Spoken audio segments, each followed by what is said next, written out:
Alors, Bezrat Hashem, le Chok d'Israël ce matin, la Gemara de Vamot 39b.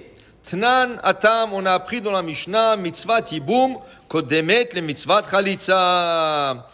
Il y a là, on a parlé déjà de cette mitzvah dans la Torah, deux frères mariés, un décède, malheureusement, il ne laisse pas deux enfants, le beau-frère doit se marier avec la belle-sœur. Ou, il a le choix de faire la Chalitza. Alors, Yiboum Chalitza, Yiboum, c'est le mariage avec la belle-sœur. Même s'il est marié, il doit la marier. Ou, s'il ne veut pas, dans ce cas, il fera le déchaussement. Halitza, ils vont en Beddin. Le Beddin, ils ont un sandal, okay? Sur une taille de sandal qu'ils peuvent faire pour tout le monde. Et il porte le sandal sur le pied droit. Et elle le déchausse. Elle enlève le sandal et elle crache devant lui. Ainsi se fera à l'homme qui ne voulait pas garder le souvenir de son frère dans ce monde. Okay? Et là, chacun va de son côté, lui il reste avec sa femme, et elle est libre pour se marier. Maintenant, si quelqu'un te pose la question, qu'est-ce qui est mieux? C'est mieux de se marier avec la belle-sœur, ou c'est mieux de la laisser déchausser le beau-frère? Tu lui dis, au début on disait, mitzvah yiboum, kodem avec le mitzvah chalitza. C'est mieux de se marier.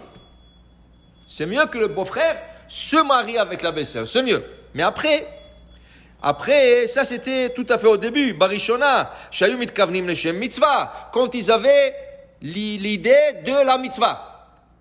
Après, arshav, shayu mitkavnim mitzvah. Arshav, ça veut dire, la Gemara nous parle il y a 2000 ans. Imagine-toi aujourd'hui.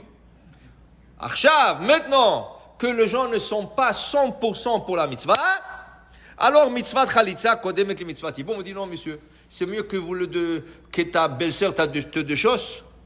Et tu finis l'affaire, et chacun va de son côté, toi tu retournes avec ta femme, elle va se refaire la vie, mais ne fais pas ça. Pourquoi? Dit la Gemara, avant de ça, et la Gemara dit, après, Amarem Ibarchama, Amar Bitzchak, Chazru, ils sont retournés à dire, après, une autre génération après, 2 générations après, ils ont, non, tu sais quoi, l'Iboum c'est mieux. Se marier avec l'Aïbama c'est mieux. Alors la Gemara pose une question. Amar le Rav Nachman Britzak, Rabbi Remi Bar Chama. Quoi? Les gens sont devenus mieux?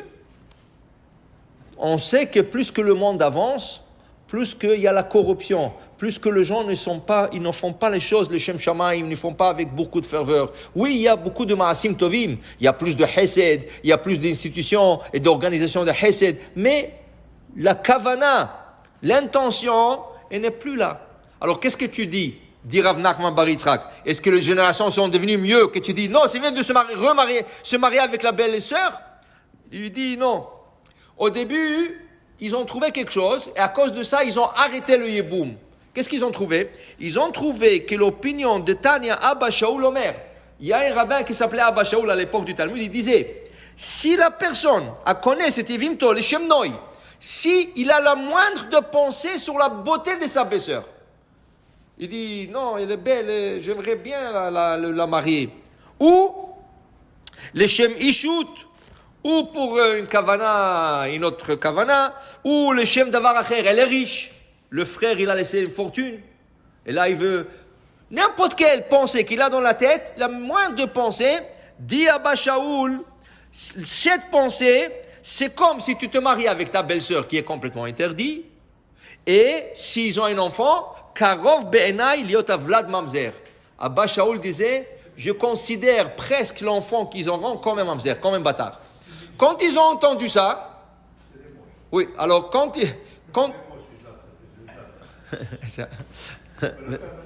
non, maintenant c'est fini, mais quand ils ont écouté ça, Chachamim, quand ils ont écouté les paroles d'Abba Shaul, ils ont dit non. Fais Khalitza, on ne veut pas prendre le risque. On ne sait pas qu'est-ce que le gars a dans la tête. On ne sait pas. Après, ils ont vu que les gens, vraiment, ils sont les Shem Shamaim. Ils ont retourné à dire. Mais pour te dire que dans le maxime de père, ils te disent tu parles pas du Yiboum, même pas du Yiboum, le mariage. Quand tu te maries, pour la première fois, tu te maries avec quelqu'un, il faut que tu aies le Shem Shamaim. Il ne faut pas que tu te maries pour l'argent. Il ne faut pas que tu te maries pour la beauté. Pourquoi? La Mishnah, là-bas, dans le Maxime de Père, elle dit « Batel davar, batla ava ». Si ton amour dépend d'un intérêt personnel, parce qu'elle a de l'argent, la femme. Qu'est-ce qui arrivera le jour qu'elle perdra son argent? Voilà que tout son argent est dans le stock market, est dans la bourse.